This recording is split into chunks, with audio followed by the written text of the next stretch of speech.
May hapon kini itong latest weather update. Ganihan nakasinati ta mga pag-uwan tungod kini sa tail end of a cold front na nakaapekto sa tibuok sa Kabisian. Ang tail end of a cold front ang panagtagpo ng bugnaw ug init na hangin. Expected nato og mga adlaw mo hinay na epekto ng tail end of a cold front ug improving na atong panahon ilabi na diri sa probinsya sa Cebu. Makasinati ng panagsama panganuron ug natay mga patak-patak na mga pag-uwan ug kini mga localized na mga pagpanugdog ug kilat.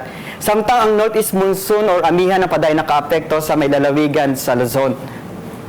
Ang hangin sa tibok sa Visayas kasarangan ngadto na sa kusog atong kadagatan kasarangan ngadto na sa pagkabaloron.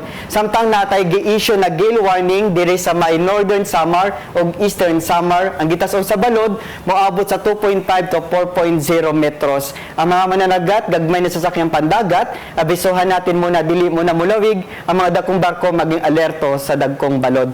Ang dagat motaob sa alas 7:15 karong gabi ug muhunas sa alas 3:30 sa kadlawon.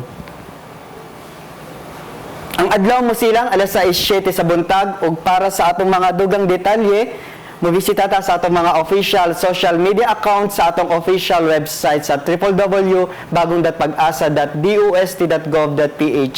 Gikan diri sa Pag-asa Mactan DOST ug para sa Balitang Bisdak kini si Jomar Clarino. Maayong hapon.